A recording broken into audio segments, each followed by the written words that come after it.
Suga, faz um negócio pra mim. O que foi, Nandjum?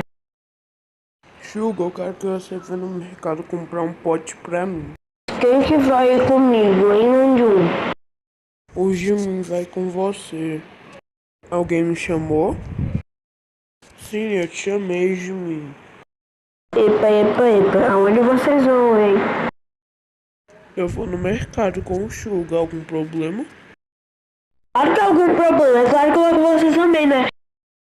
Ok, mas você já pediu pro Nanjum? Alguém me chamou aí? Sim, eu te chamei, Nanjum. O Jin também pode ir? Pode sim, Jimin, porque se a gente deixar ele sozinho em casa, ele derruba essa casa.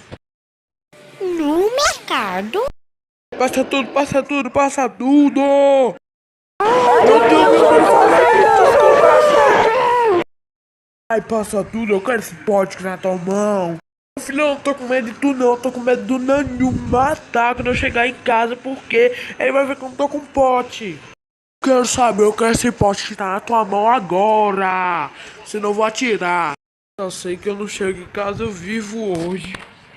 Ai, meu Deus. Chuca do céu, passa esse pote logo! Bom, Jimin, vou passar. Toma logo.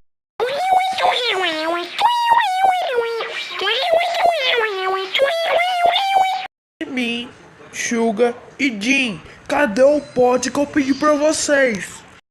Então, Nandium, veio um ladrão e roubou, pegou o pote. Pegou? Só pegou e foi embora. Pegou, né? Esses meninos.